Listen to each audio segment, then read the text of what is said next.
Welcome to episode 39 of the Going for Broke Outdoors podcast, a podcast by an outdoorsman for other outdoorsmen. I'm your host, Jeremy Gillespie. On today's episode, I welcome George Hamrick to the show. George is a West Virginia native who now calls Ohio home. In the past few years, George has honed his hill country skills to take down some great public land bucks. In this episode, George and I discuss the hunts for several trophy deer and the tactics and techniques he used on these successful hunts, including still hunting and hunting off the ground with archery equipment. Before we get started, I want to give a shout out to Uncle Lou at Stealth Outdoors for helping to make this podcast possible. Check out Stealth Outdoors at www.stealthoutdoors.com. Need a stocking stuffer for your favorite hunter? Now is the perfect time to pick up some climbing stick wraps, cam buckle covers, platform cable wraps, or stealth strip rolls for all of your miscellaneous silencing needs. And for a limited time, now through December 21st, take 25% off all smoke camo. Visit www.stealthoutdoors.com to silence your gear and to place an order today. And now, on to the podcast. All right, on today's podcast, I'm joined by George Hamrick. George, how you doing today? I'm doing good, Jeremy. How you doing? I'm doing great. So I don't think I've seen you on any podcast before, but you're knocking down some good bucks. So for people that aren't already familiar with you, why don't you give us a brief bio, who you are, where you live, how you got into hunting, all that good stuff. Sure. So I grew up in West Virginia, started hunting there kind of the same as I'd say a lot of guys do. Just started with squirrel hunting when I was probably 6 or 7 and then got into deer with the rifle. I think I shot my first doe when I was 8 and first buck, I think I was 10 or 11. So just kind of doing the whole deer camp, week-long gun season. And then I think I was 15, I shot my first deer with a bow and just kind of got hooked on it that way. And ever since then, that's kind of been what I've been hooked on. And then moved up to Ohio a few years back and just kind of been trying to up my game and kill some bigger deer throughout the years and just keep getting better at this public land stuff. It's fun, but it's a lot. It's a lot to learn and still learning as it is. So George, like a lot of guys, especially I've noticed you hanging around on the hunting beast, guys that are trying to target older age class bucks. That's a challenge, and it's certainly a challenge on public land. So what made you decide to pursue that? Honestly, I don't really know. I hunted private farms in West Virginia. I was blessed to have a farmer that let me hunt about 150 acre parcel. And we had our own private farm, which was about 200 acres. And then one season I was just turkey hunting, and I remember it's on a piece of public close to my home and found a shed, and that kind of got me interested. Like, hey, maybe there's some nicer deer in here than what I think everybody has public land as this viewpoint of it doesn't have big deer and it's hard to find them. And then found that shed and kind of got interested and started watching it during the summer and just hiking and scouting a lot. And that got me going, and I started seeing some bigger deer, and that kind of shocked me for West Virginia to see some of the deer I was seeing. And that just got me wanting to learn more and get into it. And it was a struggle for sure. The first few years, I don't think I didn't kill any deer. I missed a really good buck, and that was right before last year I was in West Virginia where I moved up here. And ever since then, I've just kind of been hooked on it and wanting to get better at it. And we bought a camp in Ohio, so that kind of helped with the whole logistics of having a place to stay and just having some public around to chase these deer around and watch deer and seeing some of the Ohio deer. And that even got me going even more just to see a different age class and size class of bucks. Yeah, and I don't know, I've never hunted West Virginia or Virginia, but I do see some pretty good bucks coming out of there. Maybe not the upper echelon like you do in the Midwest, like not tons of 170, 180, 190. Not that there's tons of those in Kansas or Iowa or Illinois either, but it seems like there's a decent amount of guys shooting pretty solid bucks. So what was the hunting like there? I'd be curious. So it's definitely gotten better. I think for one aspect, there's kind of this viewpoint of trying to gain some more mature deer to chase. They just lowered the buck limit from 3 to 2. That'll go into effect next year. But hunting the public, I did. I think I had the aspect or the viewpoint of there's not going to be anything over 2-year-old 100-inch deer. And I remember one of my first summer scouting trips in an area, I found that shed, and I thought that deer was probably going to be 110 when I found the shed. I thought that deer might be big next year. And I'm watching this opening just in a pipeline, and a buck comes out. And I'm like, well, there he is. He's 100 inches. Didn't grow.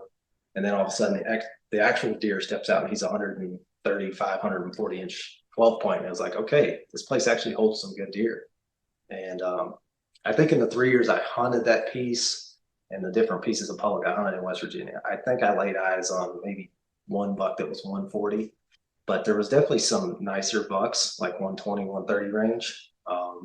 Now, if you go in the bow only counties down south, you can get into some of those really big, 160 plus type deer, but they have the one buck only limit and bow only. So that, that definitely helps them reach that upper 5+ age range.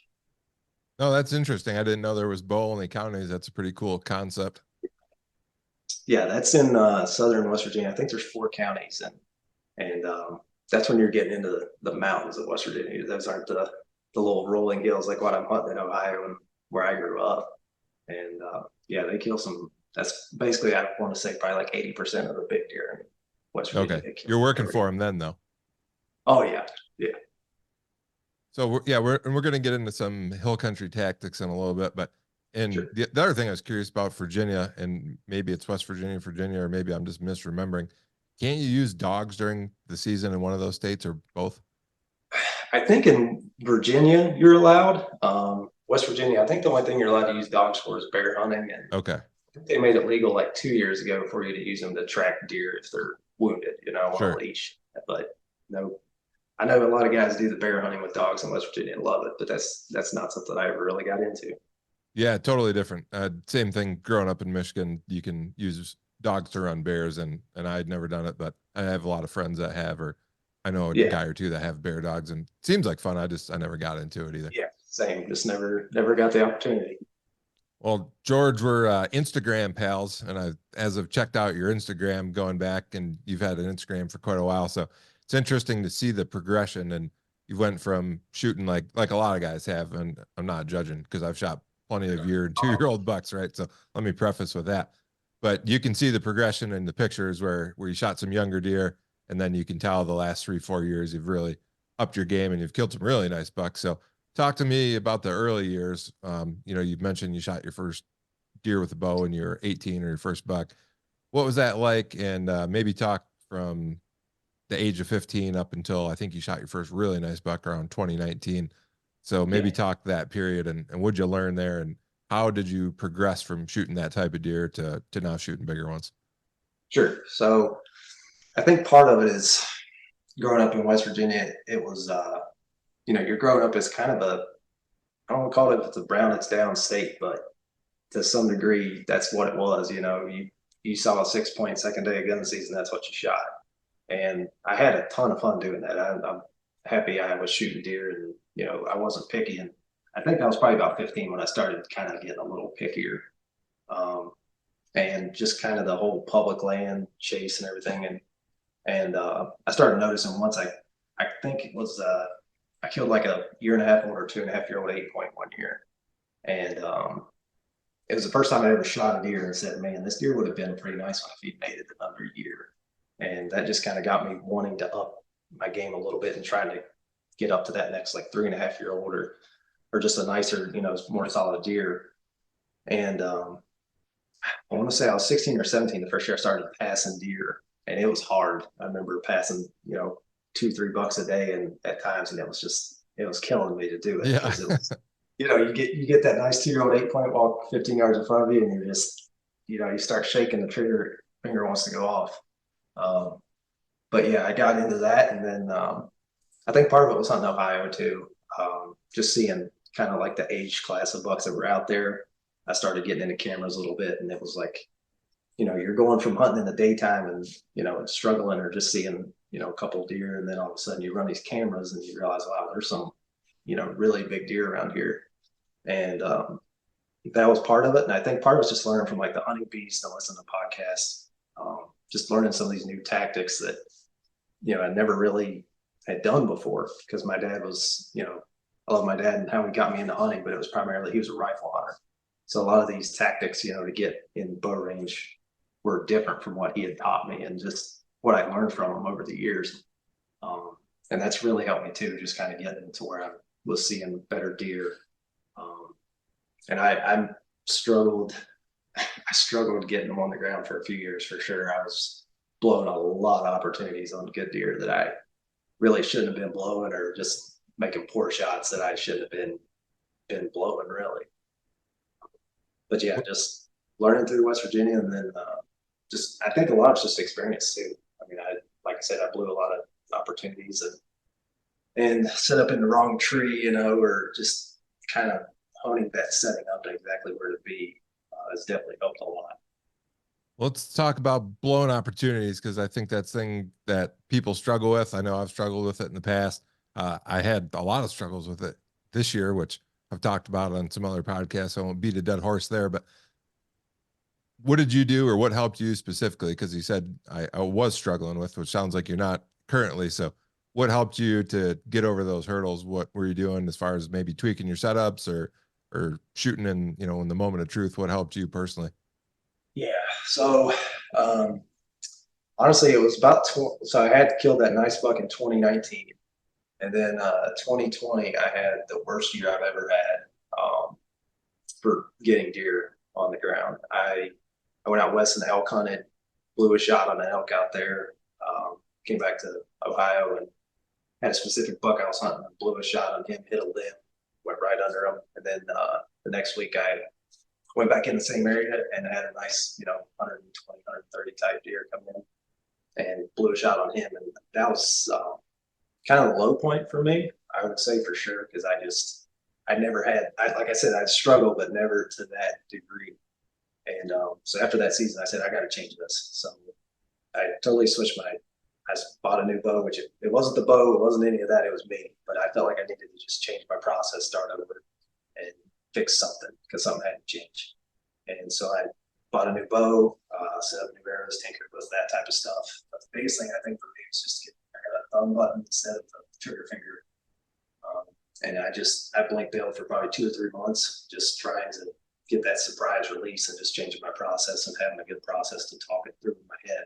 Where I got to that moment, you know, like, this is the time to take the shot. And I think before that, it was just where I was punching the trigger so bad that I would try to look and see what I was hitting, and I would just pull it, you know, and I was just pulling them 6 inches here or 8 inches there, and it was just, you know, I'd practice all summer long and feel really good, but then when it came to that second, my mind would just blank. I just had no idea what I was doing, or, you know, it'd just be like, shoot. It would just pop in my head, shoot them. And it was just, it was getting to where I had to change it. And that elk still kills me to this day that I hadn't done this a year earlier, or I haven't elk. So it was, but it's, since I've made that change, I've shot, I think 1 doe and 2 bucks, and both of them have been, as soon as the arrow goes off, it's like that shot felt good. And until that point, I don't think I'd ever really had that. And that was just from watching YouTube and watching a lot of like John Dudley, and just kind of watching guys who had done this surprise release. And it's been a game changer for me, for sure.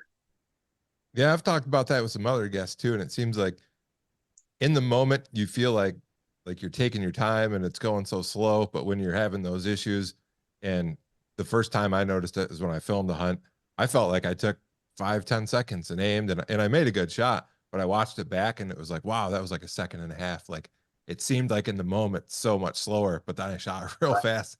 Like, oh, I wonder how many of those issues I've had before. I was doing the same thing. Like, you get on it and you just, like you said, punch the trigger or drive by or whatever. There's a lot of ways it can go wrong. And that's one thing I've had to tell myself is, in the moment, like, slow down. You got more time than you think usually. Yeah. I think that's part of it too. It's always that something could go wrong. I think I had that thought too. Like, you gotta, if he's in range, you gotta get an arrow in him, do it, you know. And that was part of it too. I think some of my shot selection was not bad, but like to a point where I should have waited. You know, it's like the deer's coming in, you know, he's 28 yards coming closer, you know, take your time. You know, he's not going anywhere. And yeah, that's just trying to make myself wait. And I kind of did the same thing. I would, like, even some of the deer I've shot the last couple of years, it's like, how long was he actually in range? You know, it's like he probably wasn't there for 30 seconds, but it seemed like it's like 2-3 minutes waiting on that shot. Yeah. Yeah. And You know, especially if the wind's dicey or something, like you're just waiting for something to go wrong. Yeah. Funny personal story real quick. So in 2017, I hurt my shoulder pretty bad. I ended up having surgery on it the following year. Long story there. We won't talk about that, but I was in a tree stand, and this is in Michigan still, and it wasn't a big buck. Looking back, I laugh, and at the time I was real bummed out about it. But so 2017, I hadn't shot a lot of good bucks yet, and this deer was probably 110, 115 inches, but it was the biggest deer I had in Cameron, Michigan. It's a nice buck. Yeah. Yeah, and so I'd been going to the doctor, and he's like, well, if you think you can shoot your bow, he's like, you're not going to hurt your shoulder anymore. So after I heard it, I took like a month off because I was worried I was going to just ruin it shooting my bow more. Right. So I was so scared I was going to mess it up. I didn't even shoot before I went out. So I went out, I climbed in the stand, and here, sure enough, here comes this buck, and talking about how long was he in range. And this made me think of the story. And it's funny. So he comes into about 25, 30 yards, and he's getting ready to start going broadside. I try to draw. Of course, I can't draw my bow. I don't know if my shoulder was just weak or because I hadn't been shooting or whatever. And I'd never had that problem in my whole life. I'm a bigger guy. It's like, it's never been an issue. But it was my bow arm, actually. It wasn't my draw arm. My bow arm like kept collapsing. I couldn't hold it straight. And so this deer walks from like 25 yards to 10 yards, maybe 7 yards. I mean, he's right in front of my stand, broadside, just looking around. And I'm like sky drawn and drawn from the ground, like just trying to get this bow back. I couldn't do it. And it just like goes to show you, an experience like that for me was real important. It's like, oh, so many times you got way more time than you thought. And then he walked 10 yards past me, stopped again, perfectly quartering away. It's like, oh man. So that's the moral of the story is not always, but a lot of times you got more time and more opportunity than anything. Yeah. Yeah. Especially like you said, that wind too. If that wind's behaving the way you want it to, you got all day for the most part. I mean, the wind, at least on the good days, like you said, some days it's just gusts all over and it's kind of a luck factor to it. But a lot of times if you're set up right, I think with the right weather, they're not going to wind you if you do it, if you're set up right. Yeah. So let's talk about setups and some better bucks. So 2019, and maybe you shot some good bucks before that, but the one that's on the Instagram, the really nice buck, take me through that story. Cause I think that's probably, is that your biggest buck that you shot? Yeah, that's my biggest. Yeah. Okay. So maybe talk just like, did you know about the deer, what the setup was like, any lessons you learned, any, like the whole story there? Sure. So that was a deer. So this was an area I knew about. I had hunted it a little bit. I had a camera in that area the year before, and I had what I think was a picture of this buck. I think it was like October 31st or maybe the 30th, right in that time frame. And I'm not even sure it's even the same buck I shot, but I think. But that was an area I'd hunted, I think 2 years, and I'd passed a couple like 100 to 115 inch deer. And I noticed it was always really hot, like the last week of October, the first couple of days of November. And after that, it sort of cooled off for some reason. I don't know if, the bucks would get on lockdown with the doe at that point or what would happen. But basically, this area is a super thick bench, and it's all open oaks on top. And this was the first year I'd scouted it that winter, and noticed there was a big trail intersection in the thicket. And I said, I got to get in here and hunt this.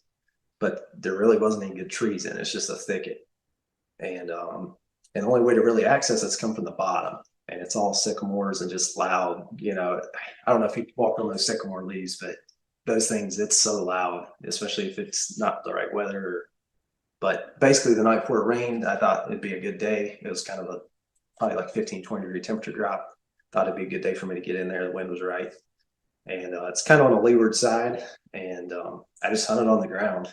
And I kind of took some, like there's like bungee ties, like for tarps and stuff. I took a couple of them with me and just kind of tied some limbs around. So I'd have a little bit of some brush, and I had a shooting limb into that trail opening. And like 8 o'clock, I hear a grunt, and he's coming right down the opening, and I just see a tree shaking from him rubbing. And I haven't seen him yet, but as soon as he raised his head up, I said, oh yeah, that's a shooter. And he basically just kind of grunted through like sent checking those two trails. He even kind of went uphill like he was checking the one intersection, and went down like he was checking the other. And he was going really slow, just grunting. And I remember at the parking lot, I heard a guy pull up, and I can hear dogs. So I think he was getting ready to run rabbits. And the buck's just standing there staring at the parking lot. And I just remember thinking, like, please don't let this one guy ruin this, you know? Yeah. He's just standing there watching the parking lot, and then the guy just left. I don't really know why he decided to leave, but as soon as he left, that buck just started coming, and he walked through it. I think it was probably 13 yards when he hit my opening. And that was kind of the first one where I think I had, because I'd found that spot probably like 2 years before and just hadn't decided to dive into it. And I don't know if it was just I wanted to stay up in the open oaks where I could see, or I just didn't feel comfortable hunting on the ground. I don't really know why I didn't do it sooner. But that was the first year I'd kind of like decided to just, I'm going to hunt on the ground and set up on the ground, and it's thick enough, I'll be fine. And that thicket there is, it's worked good for me. And this year, that's where I shot my buck this year too. I was probably about 100 yards from where I shot the one in 2019. Well, there's a lot of lessons there. So first one, sounds like you're maybe close to a parking lot. You know, I don't want to give your spot away or anything, but Yeah. if you can see the guy, you have to be fairly close, right? Or hear him at least. Yeah, it's less than a quarter mile. It's just up on top, and the parking's in the bottom. Okay. So it's, you know, it's a little farther than it maybe sounded, but when you're up on top of those ridges down in hill country, if it's quiet, you can hear them, you know, a long ways. Sure. So that's an interesting takeaway. You're not 3 miles deep, and obviously in the hunting beast talk about overlooked spots a lot. And then the second one is hunting from the ground. I wish more guys would give that a try. I've shot my 2 biggest bow bucks off the ground. One in South Dakota, one out here in Montana. And I mean, yeah, you got to have the right situation. I like you're being creative there, taking the bungees in. So what about that area? I mean, other than it's thick, right? And there's some trails in there. There wasn't a tree at all to get in, or maybe just talk about the area a little bit without giving it away? Yeah, no, you're fine. There's one tree there that I thought about climbing in, and it was like I could shoot into the opening, but I didn't like it because it was right on the trail. Okay. So I felt like if the deer comes in, he's either coming right at me and coming under me, or honestly, my other thought was if a doe comes in first, she's going to win me, because she's going to come right under me and win, you know, smell me where I walked in. And so I don't know. I just thought the hunt on the ground was the best option. And honestly, that's where I'd shot most of my bucks previously, but it was more still hunting. Okay. And like the buck I shot this year was out of a saddle. I think that's the first buck I've shot out of a tree in probably 13, 14 years. Oh, really? Yeah. So I'd been still hunting a lot. And that was the first one where I just kind of set up on the ground intentionally. Like to shoot one specific spot. I'd sit on the ground previously because like I still hunt for, you know, an hour or two and then sit down. And that might be part of it too. Is why I was able to kill that bigger one, was I was actually setting up. But at the same time, my 2021 buck I was still hunting on that one. And I've had some really good encounters the last couple of years still hunting during the rut, because it seems like once those bucks are chasing, you know, you can get away with some stuff. Agreed. Yeah, because they're just you're the last thing on their mind. If you can get away with doing it, moving, whatever, as long as that doe doesn't see you or smell you or whatever, he's going to go where that doe goes. Well, let's talk about the buck from 2021. So 2019 shot a really big buck. 2021 shot another really good buck. So take me through the story there. You alluded to it. You were still hunting, and that's actually one of my favorite things to do too. And I think it works better out west because, not that, I mean, it sounds like you're having success too, but let me rephrase that. I think it's easier out west because a lot of areas have less trees and you're not battling hardwood leaves, which makes still hunting a lot tougher. So I like to do it out west, but talk us through the story there, the 2021 buck. Sure. So basically this was a new piece. I went in it in the summer and saw this, probably still the biggest buck I've seen. Like mid 150s, 160 type deer. And had a camera in there, and he showed up one time on the camera after I saw him, and then poof, you know, gone. And I think that was like July probably. So I went in there in late October. I said, I'm going to hunt in an area I'd scouted a little bit before season and see if he shows up, or I'm going to walk the whole piece and find him, or at least try to find out where he's at. Went in that morning, it rained. I think it was the 30th. Yeah, I think it was the 30th. And I ended up seeing 5 bucks and 13 does. So I had one of the best deer days I've had, and it was raining. So I sit in the tree till about 11 and then just kind of still hunt my way through.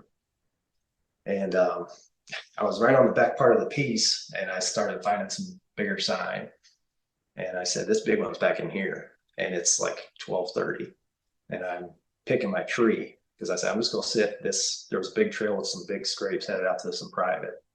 And I said, I'm just going to set this here and hope he comes around this trail. It was on the leeward side and catch him coming around, cruising around, going to that field, essentially at dark. And I sit my bag down to get in the tree. And I look down and here he is 30 yards looking at me. The really big one. Yeah. And he takes off running, and he was probably like 22-inch wide, 9, just, the whole deal. Yeah. Big frame. It got me going for sure.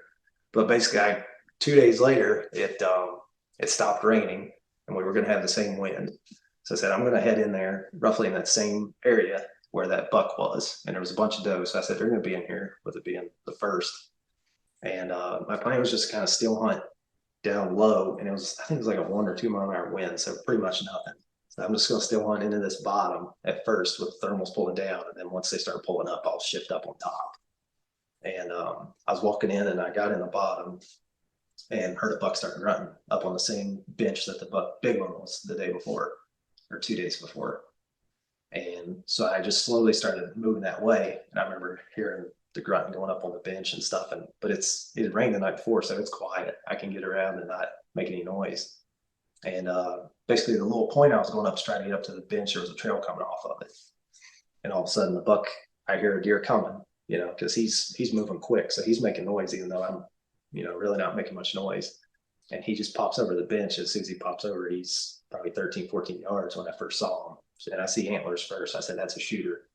And I grunted and stopped him. And I'm just standing there and stopped him at like 9 yards and shot him. And he ran 60 yards and fell over. But were you drawing yet or no? When he came over that? I could tell he was getting ready to peek over the top. And that's when I drew. So by the time he came over, I was drawing. It was just whether he was going to be big enough to shoot or not. But yeah, that's one of my favorite deer. My dad helped me pack that one out. That's the only deer my dad's ever, or the last one my dad's helped me packed out. So it was a lot of fun, and killing them at 9 yards on the ground. It's really, at least for me, you can't beat it. No, it's such a rush, especially when they're close like that. Yeah. No, that's a great point. And the reason I ask is I had a couple close ground kills like that, like 8 yards, 10 yards, real close. And it's difficult to get drawn. And that's why I ask if you drew first, because even during the rut, they're not thinking about you, but if they see movement, they're not sticking around. So I think that's a big takeaway, that anybody that's going to be doing some ground hunting, when the situation presents itself, it's better to, I don't know. It's a catch-22. You draw too early and you get stuck there, then that's no good. Yeah. But it's like, you want to draw before they can see you, but at the last possible moment, I guess. Right. Yeah. And that's kind of like the learning stuff too. Cause I remember when I was younger, I got caught drawing a few times, and it just was kind of like, okay, you got to get drawn before you see them, or make sure they're not looking at you, or they got to be looking down or something. But I think that's a lot of it too. Like you said, the seeing them, like the hill country, I don't see them as much, but where I grew up in West Virginia, that private piece I could hunt, it had a field in it that I would say was probably 75% of the property. Okay. So a lot of the stuff I was still hunting the edges, or like if the field, there was a few spots that had like higher grass or something, I was sneaking into those and watching the field. And that was one of my first nice bucks I shot actually out of that field. I was still hunting. I just got in this little thicket and 3 bucks chased a doe by me. And the last one was probably like 110, 115-inch 10 point. But at the time for me, that was a huge deer for me. So I think that's part of it too. It was like, I don't have any patience, and I felt like I was having success doing it. So that's kind of, like I said, I've stuck with it for a long time until this year. That's for sure. I've shot one out of the saddle, and if I hadn't shot that one out of the saddle, I probably would have went back to still hunting the next week or something, as soon as the weather got right and I could get around without making a ton of noise. Yeah. And I think there's a lot of advantages of it. You kind of mentioned one of them earlier, in the morning, right? Especially if you're hunting hilly areas, you can cheat the thermals, you can stay down low. and then it's nothing to move uphill. Maybe it takes you 3-4 minutes, but if you're setting Oh, up a stand, one, you got to either wait for the thermals to be right, or you're taking the chance, you're winding the deer out. So it's harder to get in the right area at the right time. You just got a lot more flexibility, and I'm getting older. I get tired of carrying the stand around all the time, to be honest, oh especially if yeah. it's hilly, right? You got 20, 30 pounds of stand. And if you're filming, or if you got extra clothes during the rut when it's cold, it's like, I get sick of that thing sometimes. Yeah, this is the first year because I'm the same way. I don't know, call me lazy, but I hate carrying all that stuff in. You get Yeah. 4 sticks and even with the saddle platform, and your gear, it gets up there, especially if I plan on it being like a scout/hunt. It's like, I might be walking 3 or 4 miles before I even set up. So this year, I think this was the first hunt that I hadn't taken just 2 sticks. I was taking 2 sticks with aiders on them. And early season when the leaves are on, I'd get 12, 13 feet up and I'm, feel pretty secure. And then not getting spotted. But the 22nd was like the leaves were off by then. So that's when I started taking extra sticks. That was actually the first hunt I'd got more than 2 sticks up. Well, I want to go back to, you said that the buck from 2021 that you moved midday and you got in the back part of a property and you started seeing bigger sign. What do you think it was about that area? Do you think it was lack of pressure? Was there a food source back there? What do you think was going on that had that buck and those does in that area of that property? I think a little bit of both, because I know this piece had a couple of different access points, and I know there was a guy hunting one of the earlier parts. I think he was hunting in a saddle, 400 or 500 yards from the road. But the big thing I think was that bench that they were on that year was loaded with red oaks, and most of the pieces that I'd walked in that year, there really weren't a ton of oaks, and I think they were just feeding on those oaks. And once I've got in there, I think I've probably been in that piece 3 or 4 times since. And it seems like there's a doe group that lives there right on top. So I think that was part of it. You had the oaks keeping the does there for the bucks, but I think a lot of it too, the does were on top. And I think those bucks were just cruising that bench on that leeward side, just checking to see if there's a hot doe in there, I think. Yeah, and it seems self-evident, and I've forgotten this lesson a few times myself, and then I got reminded this year. I had a tag for Kansas. So the way it's been working out just by luck, I've drawn every other year. So I had a tag in 16, 18, 20, 22, but this year I drew back to back. I've applied every year, but I've been drawn every other year. So this was Yeah. the first year, and in Kansas, big ag country, for the most part, they're just doing corn and beans. Sometimes you get winter wheat, or sometimes you get, um, beets, or they're planting radishes for, tillage or whatever. But for the Mhm. most part, it's corn and beans. So a lot of the spots that I had scouted or had been hunting were on pretty much a corn rotation. I was missing the bean years. And this year, a lot of those properties were in beans, and cut beans when you get there, and hunting season, all the beans are gone. So those aren't a Right. draw at all. And what I found out is that, like, it totally changed the movement across the landscape. And the whole point I'm trying to make here is the does weren't where they normally were. And because the does weren't there, there was no bucks. So I had a pretty Right. rough year in Kansas and was trying to scramble around to, recalibrate and find some new spots where there was corn or some green food source where I could find them. But yeah, Yeah, I mean, it's a good point, and it's easy to overlook. I think so. The areas I hunt don't have a ton of ag, but when they do have ag, it's you can definitely tell a huge difference from year to year whether they have beans or if it's corn. I mean, it changes the deer movement completely and where you're going to find them. Um, and honestly, that was one of the a piece I had planned this year. They planted corn on or close to it on private. That was the first year they'd done that since I've been there. And I've hunted on years where it was just grass and it had deer then. So I was really kind of looking forward to that this year because I thought that piece is going to have some big deer in it if it didn't get, pressured like crazy. But for all I know, there could have been 30 other guys thinking the same thing when they Sure. saw that. So it's hard to tell. Yeah. Well, let's talk about your 2023 buck, because you shot another good one this year. So give me the story there. Sure. So I'd hunted the day before in a different piece. I had a couple other bucks in a different piece I wanted to hunt. And honestly, I was the day before I was about 2 miles deep in a different section. And it was like 70 degrees or something. And, you're kind of miserable. And Yeah, warm rut this year. Yeah, it was, it was October, I think 21st or something. And it was like, it's like 40 something, 45 in the morning, not too bad. And then by the time you're at noon, it's, you're hunting a t-shirt. Right. And actually thought about hunting a different piece, and then a camera went off. And that other section, it was a buck I really wanted to hunt. He was like a 4. I think I'd had him on last year, and he wasn't like a giant scoring deer, but like probably like one mid 130s 8 point. And I just remember it like kind of dug at me. I was like, I drove by that spot to get here, and I thought about hunting, didn't hunt it. And I don't know. I honestly was struggling early this year because I hadn't seen a deer before I hunted the day I shot mine, or I had seen a doe and a fawn. That's all I'd seen. Oh, no And deer at all then. no, Oh, I bumped one. I bumped a decent buck going in the night before or the evening before. And then I saw a doe and a fawn after I set up. So I technically had seen 3 deer all season. And I just decided I'm going to go back into that piece where I shot my 2019 buck. Just kind of scout it, see if the oaks are here. Because if the acorns were there, I thought, when I come back next week, with it being that late October timeframe, I felt like I could really get on one if there's the signs there. And so it was kind of a set up and plan and just kind of see how things go and scout for next week type deal. But once I got up there, I started noticing there was, a bunch of tracks on the trail that I came in on.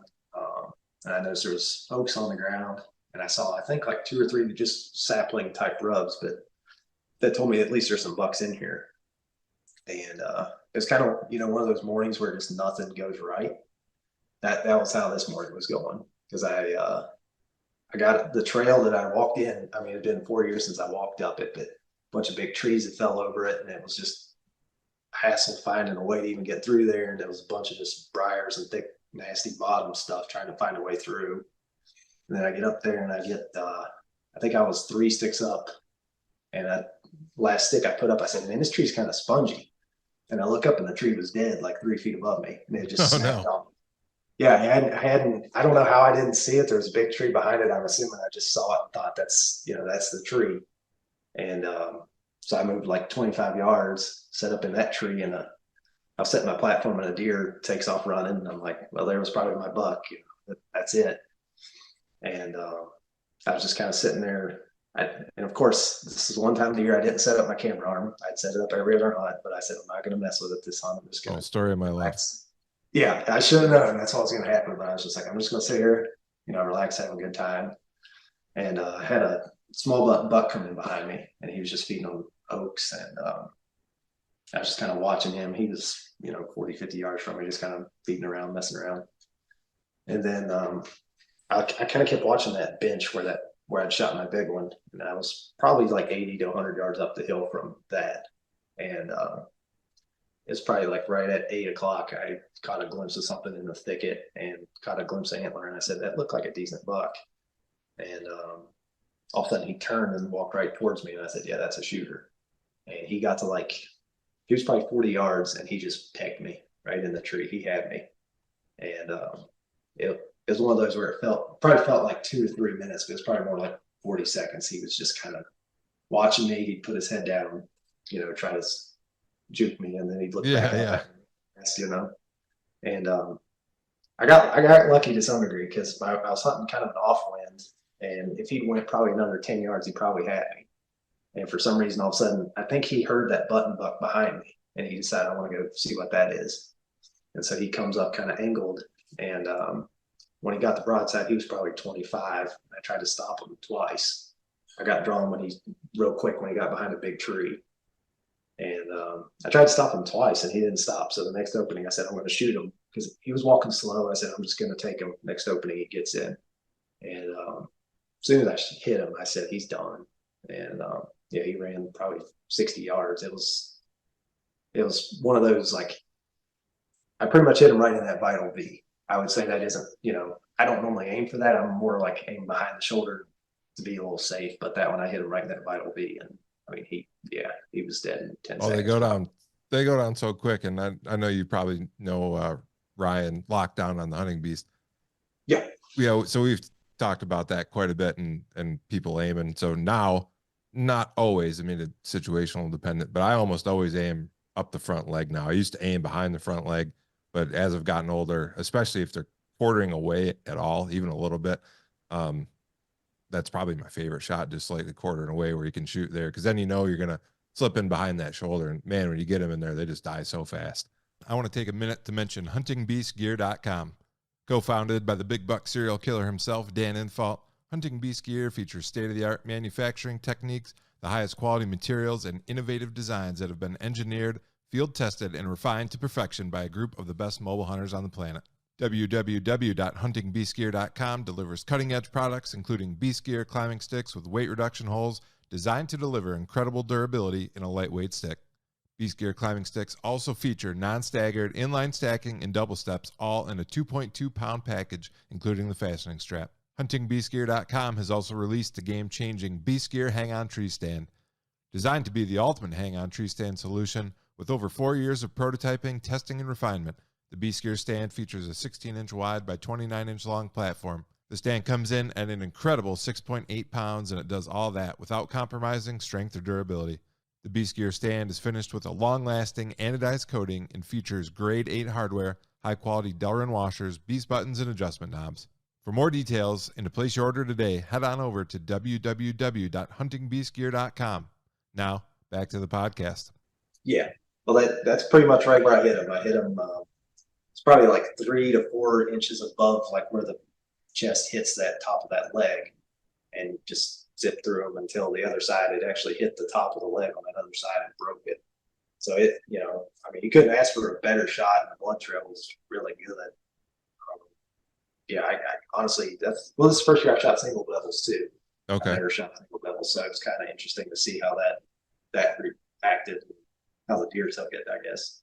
Yeah, and for people that don't know, I think this is a real popular topic, but in the case that you don't know, Vital V, and if you've ever processed your own deer, where the front leg meets basically the bottom of the chest, the bone that intercepts there kind of angles forward towards like the front of the deer, and then the next bone angles back, and that's the one with the scapula on. So there's a V, exactly what it sounds like a sideways V in there, where if you're confident in the shot and it's a close enough shot, whatever it is good for you, 25 yards and in, 20 yards and in. If you want to cheat a little more towards the leg, it's real deadly. And part of getting back to what I was talking about with Ryan, I forget who he sent me something, but basically it showed the arteries and like the veins coming off, and it's a lot more vascular in the front of the lungs and the heart as opposed to the back. That's why a lot of times if you get a back of the lung shot, you can still kill them, but they don't bleed as good. But if you hit them in the front like that, one, they bleed a lot more, and because of that, they die a lot faster too. Yeah. Well, it was definitely one of the bigger blood trails I've had, and I thought I like hard punched him as soon as I hit him. I said he's hard shot, and honestly, I didn't even touch the heart, but I guess I cut. I just hit all those veins and arteries like you're talking about coming off of that heart, those big vessels and stuff coming off there. Yeah, that's probably the quickest I've watched one die, because like you lung shoot them and they run 80, 100 yards or something, but this one, I mean, he was death run until he was done. Right, 30, 40 yards a lot of times, that's it. Yeah.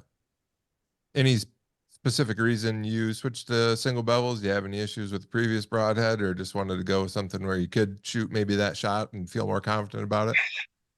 Honestly, I like to tinker with the broadheads, I guess. Like my 2019 buck, I shot with like an NAP Hellraiser, like one of those just single, or it's a 3-blade, just like a solid 3-blade. Yeah. And then 2021, I shot with iron wills, and then this one I just decided to try some single bevels. I used some like Grim Reaper 3-blades in 2021. After I shot the one, I just decided to dope on it, because I was one buck state, and the 3-blade, it didn't have the blood I was kind of expecting, and I think it was one of those, I think it's only an inch or maybe an inch and a 16th cut. And I just decided I'm going to try a single bevel with a bigger cut. And I think the one I was using this year is like an inch and a half. And I just wanted to see if that affected my blood flow or anything. I mean, I had no complaints with any of the other ones I used. They killed the deer, and all of them were pass through. So I had no complaints. I just kind of just wanted to tinker, I guess. Yeah, there's a lot of good broadheads. I mean, I know guys swear by certain ones or swear off certain ones, and I do think there are some bad ones, but we don't need to get into all the broadhead. That's a controversial topic. I'm just saying there's more than one way to kill a deer. There's plenty of good ones on the market these days. Yeah, I mean, at the end of the day, it's all shot placement. I mean, we could shoot them with a, field point almost. I think and kill them if you hit them right. But I don't know. Like I said, I just like tinkering. I think every deer I've shot, uh, almost at least the bucks I've had different arrows. I just like tinkering with I do a four blade, or four fletch, but I've always just kind of tinkered with like different veins and stuff. And just, I mean, as long as it shoots straight, like we're saying, I don't think it has to be a specific thing. I mean, I kind of try to ride that center line. I guess I'm not a range fairy guy, but I'm not a light arrow setup guy either. I just kind of like somewhere between that, I like 470 to like 500 right in there. That seems to be like kind of the sweet spot for me. And Yeah, no, I couldn't agree more, and I don't want to mess around with a bunch of arrow setups. So out west, I mean, I can't shoot a range for your arrow. I don't know if I would, even if I could, but I'm not shooting 600 or 700 grains because I'm going to hunt antelope and I want to hunt elk where I know I'm going to have some longer shots or maybe some spot and stock mule deer, but I also want something that is going to penetrate on elk. So I'm right at the same. I'm right around 470, 475. Yeah. Yeah. I think I don't know. I mean, I think all setups, like you said, or I think if you hit them right, it'll kill them with about anything, as long as it's heavy enough to penetrate or it's sharp enough. Yeah. But I don't know. I've never really tinkered one way far towards the range fairy side or the other side. But that's what's worked good for me. I like where I'm at because I shoot a spot hog like it's a slider, but it has two pins on it. Oh, double And stack one. yeah, it's Fast Eddie. yeah, yep, Yeah. that's it. And it's like I like exactly where I'm at because I think my top pin's at 20 and my bottom one is I think it was 32 this year. Okay. And so for me, I don't want to shoot at a deer over 35. And in my opinion, if he's 35, he's probably going to duck a little bit. So that 32, I think I was hitting like 2 inches low at 35. So for me, that was kind of the perfect sweet spot because I played with a single pin in the past, and that was 2020. And one of the deer that I missed, I had set it. I think I had it set for 25, and the deer was moving. That's where like my opening was. I drew, and I said he's gonna walk into that opening at 25, and then he turned. And so when I shot, I think he was probably more like 32 to 33. And so I aimed high, but I hit under him anyway. And that's when I switched from the single pin. I liked it a lot because it got rid of that clutter. But I said I'm not doing this again where I draw and then have to let down and readjust or something or try to aim high or aim low. I said I'm not doing that anymore. Yeah, I don't have a lot of strong opinions when it comes to archery or equipment specifically, but I am a diehard multi-pin sight for hunting. Now, if you're only shooting 3D single pin, that's great. I mean, it's way more precise, dialed in, but I can't tell you how many times I've heard friends of mine say, "Oh, I was practicing at 40 and I forgot to set my slider back to 20 and it came in and I shot over it." Or what you said, I had it set for 20. I couldn't get drawn on him, or he was behind some bushes and he went out to 30. I couldn't move it again, or I didn't want to. So I had to, Kentucky windage it and I Yeah. missed. It's like, or I wounded him. I don't know. I don't mess around with that. I think Yeah. so to Yep. me, and we'll hear your opinion on this, but the double stack, the triple stack, my friend Joel, who I hunt with a lot, he's got the option sight. Have you ever seen those? Yeah. Yeah. I've seen those. Okay. So to me, I might end up with one of those. The option site for people that don't know, I think Dan Evans is the guy's name. He actually started Trophy Taker, which is a huge brand now, and sold it. Yeah. So he started option, and with the option site, they got a couple different models, but the one Joel's got, it's a 4-pin. So you got 3 fixed pins, and then your 4th pin can be your slider. But the cool thing about the option is the fixed pins are magnetic on the same plane, so you can actually flip those out of the way if you want just a single pin sight. And Yeah. for a bow hunting site, like Joel, he's got a 20, 30, 40, and then he leaves a slider pin at 50, and he can shoot out to like 73. So even for out west, right? Like you're probably basically never shooting over 70 yards, or you probably shouldn't be. That's a different debate, but it's covering the whole range. And the thing that I like about that is, okay, if an animal, let's say an elk or an antelope, you're going to shoot 50 yards or 60 yards, you've probably got time to adjust it. When the animal's at 10 yards, 20 yards, 30 yards, I don't want to be messing around moving the slider pin. Yeah, that's well, and like my 2019 buck, he was, like I said, 12, 13 yards or whatever. That's the first time I'd used a single pin. And for that scenario, it was absolutely perfect, because I only have one thing to focus on and just one pin, And so it worked good that year. And I was like, oh, I love this thing. But then I had 2020 where I ran into the elk was kind of the same deal. I had a single pin and I think I had it set for like 28 or 30 right in there somewhere. And I think the one I shot at, I think he was like 36, 37. And it was same deal. It was like I hit that high shoulder, and with an elk, you hit that, they're Yeah. laugh it off almost. Yeah. You get your broadhead penetrating into wherever it hits the bone, and that's it. Yeah, that was it. So I think that was kind of the end of the trigger index finger for me, plus the single pin, just because it was like just too many variables. And it's like you said, out west, a lot of times you have a chance to adjust. And that's kind of what I went into it with. I was like, you know what, I'm not going to shoot past 50. I think I was saying 50 was going to be my max. I'd practiced out to 60, felt good with it. But I was like, I'm just going to shoot at 50. Yeah. And I thought I would just have time to adjust it. Well, when a bull comes chasing cows in and you got a cow at 3 yards, you can't adjust things while she's Yeah. Overlook that part of the elk hunt. Yeah, you don't think about that when you're just practicing. You're like, he's just going to walk out in the open and I'm going to shoot him. Yeah. And so yeah, that's kind of where I switched to the 2-pin. I do think if I went out west, I would probably look into like a 3 or 4. And I think now too, I would be able to handle it better. I've definitely kind of, like I said, with that like mental process of shooting through. Sure. I think I would be able to like talk myself through what pin and the yardage and all that a lot better than I did. Yeah, 2020, like I said, I was still shooting trigger finger, and it was one of those like, okay, you got to shoot, So I think I would have handled it, and I probably could have killed it with a single pin if I had a process and kind of talked myself through it. I think, but still, I think it's a lot better to be prepared for that, not having to adjust, and you've got that 40, 50 covered, at least out there for sure. And like I said, back here, it's a lot of the places I'm hunting, especially if I'm on the ground, I really probably couldn't shoot more than 35, 40 yards a lot of the times, at least in the thickets that I kind of like hunting in. Yeah. Yeah. And if people are having issues with whitetail and then you go to elk, it's like that definitely amplifies the issues. They get you a little more excited. Oh yeah. Yeah. It's a little more exciting. Which state did you elk hunt in? I just did over the counter in Colorado. Okay. Nice. I've only done Montana. I don't see any reason to go anywhere else. And I'm still looking for my first bull. I should have had several this year, but that's another story too. Well, I get it. I don't know. For me, back here, the closest thing I get to hunt to that is a turkey, really. Yeah.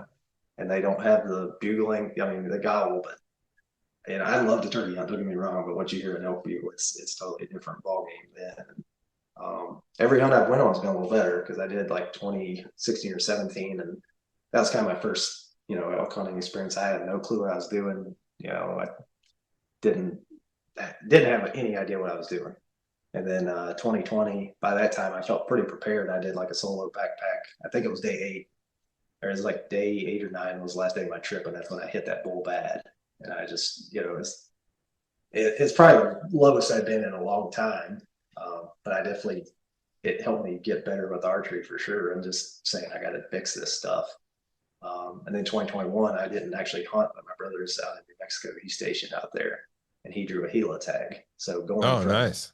Yeah, so from going from over the counter Colorado, where I thought hearing 2 or 3 bulls a day was awesome, and then going to the Gila, it was like, okay, this is a totally different ball game here. This is unbelievable, really. Yeah, it's a great unit from what I've heard. Yeah. So and I don't talk equipment too much, but it's a good time of the year because it's, it's going to air right around Christmas, and a lot of guys are doing gear changes going into the next season. I talked to Uncle Lou last night. I did a podcast with Lou from Stealth Outdoors, and I told him I bought a new rangefinder, kind of like how you were talking about. You lost confidence. It wasn't the bow, but you lost confidence, and it's like, something's got to change, right? And to me, it at least partially was the rangefinder. Mine was struggling real bad in the grass. It would range like closer stuff and not the animal. But anyways, the question I'm trying to get to here is, what release are you shooting now? I know you said a thumb button, but which what branded and model did you end up with? So I'm shooting, shoot, what is it called? Uh, Carter, Stand, True Ball, UV. Stand. Sorry, it's been a couple years since I bought it. I couldn't remember Yeah. what it was. Yeah, I'm shooting. It's a Stand, and it has a training pin with it. Okay. And that's one of the Perfects? main. What is it? Perfects? No, it's Shoot off? I'm, SX3? You're straining I'm my embarrassed knowledge to here. what it is, honestly. Um, either way, I Yeah, can't remember which one it is. It's got 4 fingers. You can get it in 3 or 4, but it comes with a training pin, and that was honestly one of the main reasons I got it. Because I got like one of those string trainers. You just draw and shoot with that string, sure. and so I did that a lot when I started using it, just to try to play with it. And I've used a training pin there for a few years. Like I think Real I've had quick, that since the third real year. quick, George, for people that don't know, explain the training pin. Okay, so basically, it comes with a training pin, and I can insert that training pin and put the release. So I put the release on the D loop, put that training pin in, and if I shoot it, say, set the release off, it actually won't open the jaws. Right. So for me, I did that a lot with my bow, which I put an arrow on, but I was doing that a lot, just pulling it back and just clicking it, because I get that same feeling of knowing when it's going to go off without actually shooting an arrow and that was part of it for me. I was blank billing and doing that because I didn't want to see where the arrow's going or anything like that. And I remember you can kind of play with the tension a little bit, how hard it is to get to go off. Yeah, it's got a set screw, right? Yeah, it's got a set screw. Yeah. And so I did total archery that year, and I think I had done it for like 2 or 3 months, and I felt good. And then I went to total archery, and I was like, I haven't got this figured out at all because just pulling it, couldn't get the release to go off when I thought it should. And that was kind of an eye opener too. I was like, I need to play with this more and just kind of see, what's the right amount of pull that I need to put into this to get to go off. And um, I would say I'm definitely more on the light side. I've had a couple guys shoot it and they're like, geez, you barely touched that thing. Yeah. But I would rather it be that way. I did actually adjust it a little bit more this year to where I had to pull it. And I kind of like doing that early in the season when I start practicing to really like kind of make myself pull more. But once it gets closer to the season, I'll tend to pull it down just a touch. For one, I get that more surprise release again. And I don't want to be in that situation where I'm cold or, like you said, sometimes it gets cold and you're stiff or the adrenaline's going and things don't work. And so I was scared of that situation where I'm just sitting here pulling, like trying to get to go off, and all of a sudden the deer takes a step. So I've got it pretty light, but it still is more of the last thing I say in my head before I shoot is pull, and I'm just pulling. That's the only thing I'm telling myself when I shoot. And that's, like I said, that's definitely helped because once it goes off, you're sort of expecting it, but not as much as, the trigger. And I think that's why it's helped me a lot.